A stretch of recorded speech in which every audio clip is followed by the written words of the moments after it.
Hi everyone!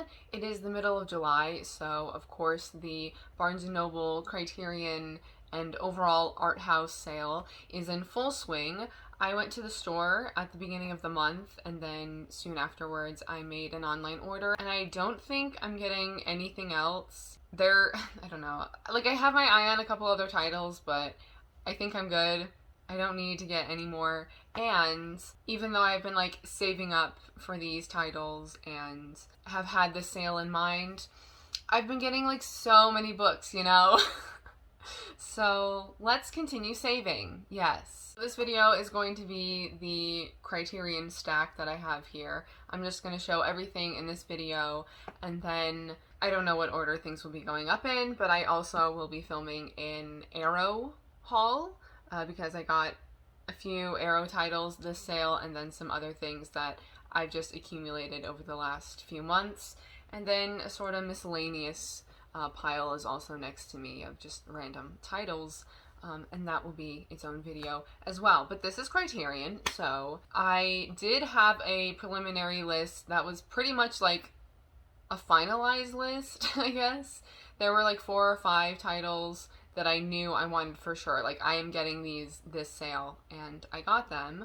Unfortunately, one of the reasons why, I knew I was going to make an online order anyway, but one of the reasons why I had to make an online order is because those ones that I wanted for sure were not even at the store. Though I realized one of them was actually not out yet. Then the rest of my list was just things that were like what I wanted the most, and then went into like things that I wanted the least, I guess. Actually getting into it, and just a sort of disclaimer here, I feel like most people know this when they go into haul videos, that people may have limited information on the titles that they're talking about, and that goes for me for sure. So the synopses that I will be giving will be general ideas of what I think the movies are about. This is not in any particular order, it's just like the first 4 are what I got at the store, and then the rest are the ones that I ordered online. So the first one here, sorry it's going to be a lot of reflection, but I hope if I angle it well enough, then you'll be able to see the cover, even though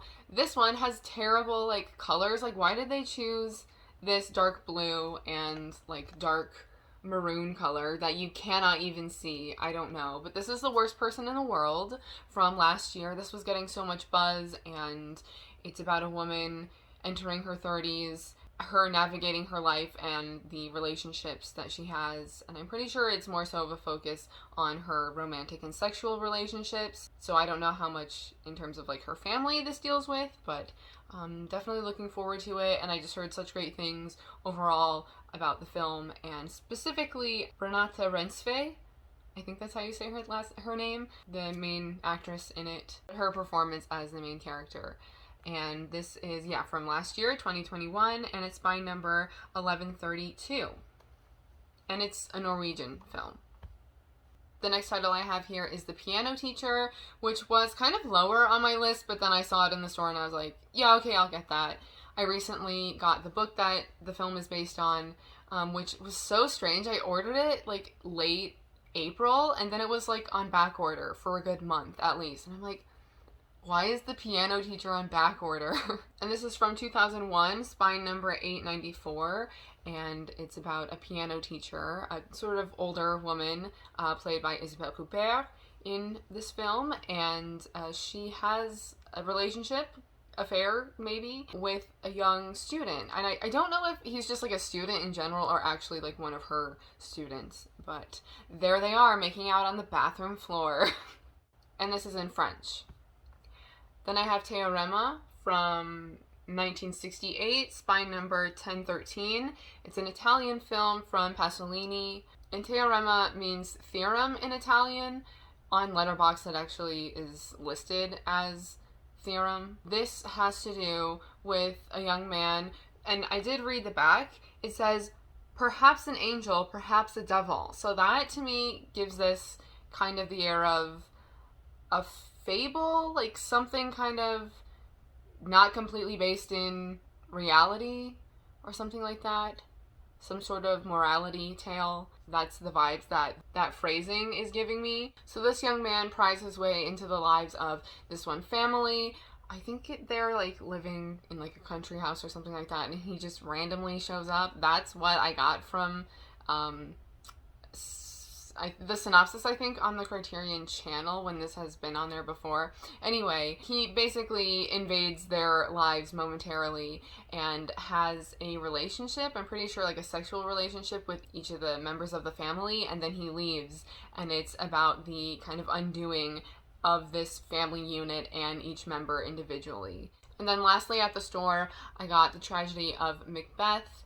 I watched Tess earlier this year, and it just made me want to revisit this because they're both directed by Roman Polanski. I think I have seen this. Yesterday I was like contemplating it. I thought I had watched this in school when we had read Macbeth, but then I was thinking that maybe it was actually something that I randomly recorded on TCM and watched on my own. In any case, I have seen this before, and this is from 1971, spine number 726. I feel like most people know what Macbeth is. So I wanted to sit here in front of my movies. You can see like the end of this is the last shelf of my Criterions, and then some like other box sets. Well, although the Bergman box set obviously is Criterion, but it's so big, so it's just at the very end.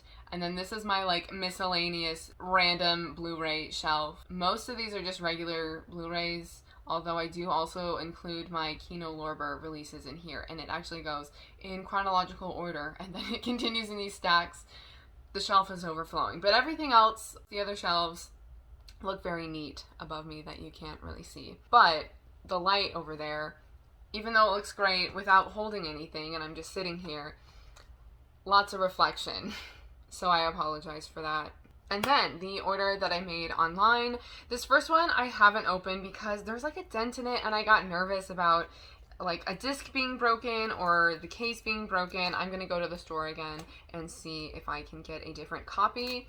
But this is Le Cercle Rouge. That was like a complete reflection.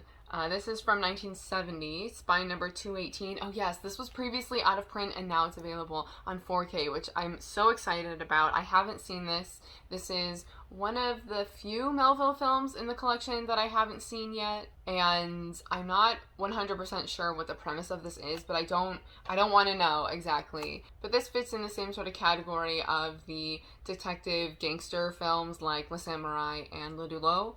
And I'm going to try to get my brother to watch this with me. I think that he would like it, even though I haven't seen it and I barely know what the premise even is. I'm trying to get him to watch, or I will be trying to get him to watch more French films. Of course, Purple Noon. Shout out to Purple Noon. If you don't have that in your collection, get it.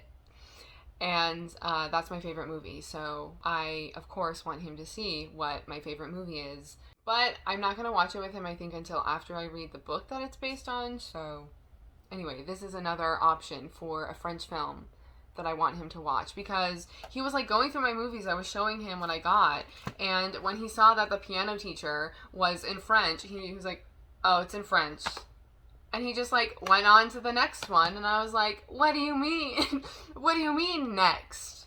So I feel like he has this weird like unconscious bias almost against like French films, because those were what I was really into when I was getting more into film and more into like international and classic cinema other than just like old Hollywood stuff. And he was not at all into watching like foreign films, watching anything with subtitles, but now he'll watch movies with subtitles, and he's really into anime. So I don't know, I feel like his sort of prejudice against films with subtitles latched on to French films, because that's what I was watching mostly at that time, and he was like, ew. and it's still there, but he needs to get rid of it, so we're gonna watch a French movie. Did that make sense? Okay. We're gonna watch multiple French movies. Correction. Okay. I have to choose wisely though, because I know that he's definitely, our taste does not overlap completely, or yeah, definitely not completely. Okay. And then continuing, another previously out-of-print title, The Tales of Hoffmann, and they kept the same artwork, although I do like this, but I really like the image that's on the like Studio Canal Vintage Classics release the image of is it Moira? I forget the actress's name, but the main ballerina actress who's also in the red shoes. It's just like a picture of her like laying down, a still of her like laying down from the film, and I don't know, just the colors and the crispness as well. It's like crisp but soft at the same time. And I'm just really excited to watch this. I bet it will be beautiful. I've already seen some of the stills on Criterion's website, and I have a feeling, since the Tales of Hoffmann is a short story collection, I have a feeling this will be a little bit more vignette-like, as opposed to something that actually has a story to it, like The Red Shoes, even though there is a good, like, 27 minutes or so of that film that is a ballet, the ballet that the main character is in. I have a feeling that this is less like that, maybe connected vignettes, but I feel like it'll still be kind of like different stories being told. I could be wrong, but the Tales of Hoffmann is a short story collection, so, which I got recently also by E.T.A. Hoffmann. And this is from 1951, spine number 317. I'm kind of disappointed that this is only a Blu-ray release and not a 4K, but I'm just glad it's back in print. Yes, one of the adaptations I knew I was getting. The next two and the last two are the ones that I knew I wanted to get for sure, other than the Tales of Hoffmann. So this is A Room with a View, directed by James Ivory. It's part of the Merchant Ivory collection. I just say collection like overall, in general, not necessarily. I know that actually used to be a thing on Criterion, or like from Criterion and Janus Films, but most of those I feel like are out of print. And those specific editions aren't even available anymore. But anyway, A Room with a View from 1986, spine number 775. This has to do with Lucy Honeychurch, who is in Italy vacationing with her aunt, who is very strict. I'm pretty sure Lucy is like a repressed character, but she starts coming into her own and venturing in romance. I think that there is a love triangle in this, because I saw that Daniel Day-Lewis is in this, and I did not know that he was in this. He's in another film that I got, and I saw his name on the back here, and I was like, oh, I didn't know that. I know that Julian Sands is, and I thought that he played the main love interest, and that it was just like Lucy falling in love with this one guy. But who does Daniel Day-Lewis play? I don't really want to know. I don't want to know that much. The book by Ian Forster is one of the books that I plan on reading this summer. Even though we're like halfway through July, I haven't gotten to it yet. And this is one of the two sort of main adaptations that I was looking at getting this sale, because I was going to read those books this summer and then watch the movies. Next I have A Special Day, an Italian film directed by Ettore Scola, I think. I'm not 100% sure there. But it's from 1977, spine number 778. This also includes a film called Human Voice from 2014, also starring Sophia Loren, which I think is so interesting because that's obviously much more recent than this film and even like previous films that Sophia Loren has been in. I saw this on a list, I'm pretty sure, on Letterboxd of like lesbian films and maybe specifically lesbian period pieces. And I didn't know that, I mean, obviously she's the main character here, the two of them are, so I'm assuming that she is the lesbian. If in fact, like I don't know, I don't really know that much about this, but I did see it on that list, even though they literally look like a married couple here.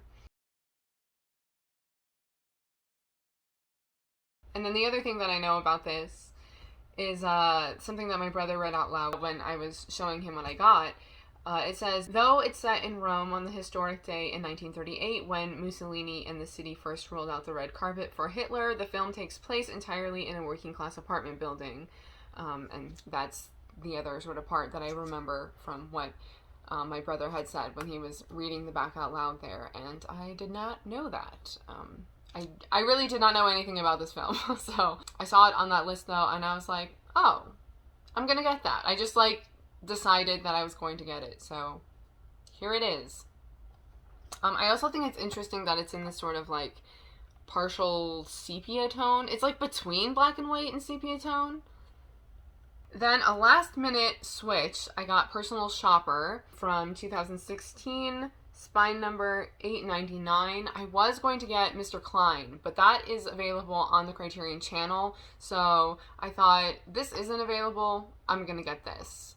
I'm really in the mood for like suspense, thriller, detective, eerie, just something's kind of off, those kind of films, and this is definitely one of those, except with a sort of supernatural vibes to it. This is about a woman who is a personal shopper, and she's coping with her brother's death, and they made a promise to each other that whenever whoever the first one was to die, they would try to contact the other in the afterlife. So she thinks that she's seeing signs that her brother is sending her. I'm curious how much we will learn of her brother's death, how much that will really be talked about, because I have no idea if it's like an accidental death, or he was sick, or if it was suicide. This definitely seems like, especially with this cover now that I think about it, it looks very melancholy. And I already know it'll be dealing with her psyche and mentality, the grief that she's going through, as well as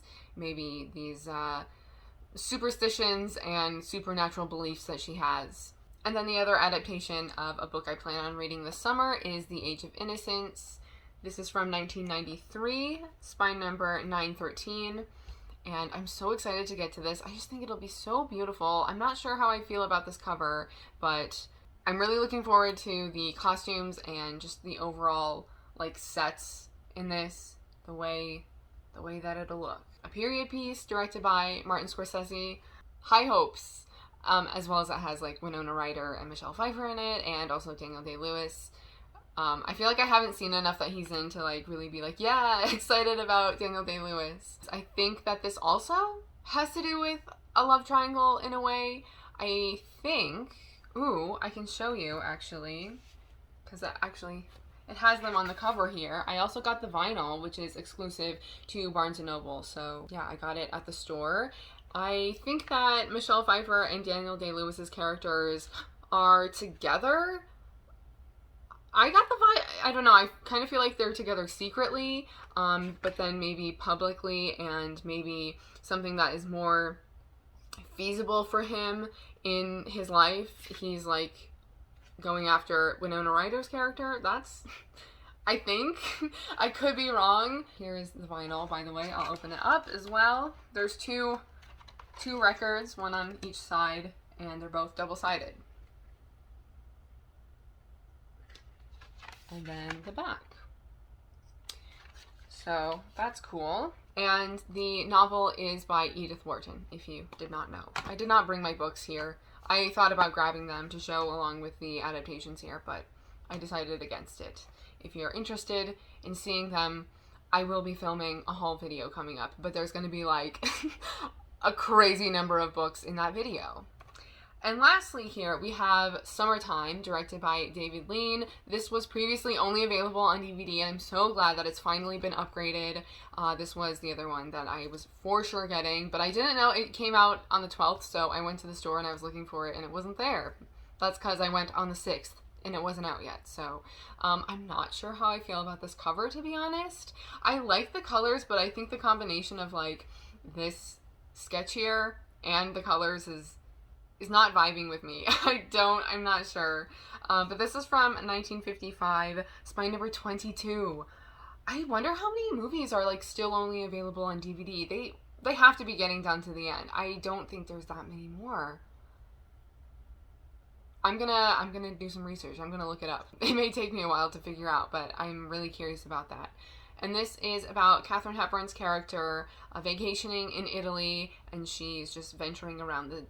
Is it Italy in general, or does this actually say like a specific city? It does not say a specific city on the back, but she's, you know, venturing around the country, and also there's romance. And I'm really looking forward to watching this, definitely on my watch list for this summer.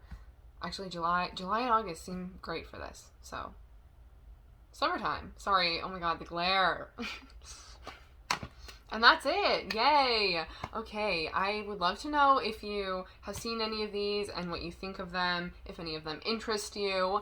Obviously, what did you get? I've been really enjoying watching people's like hauls and recommendation videos.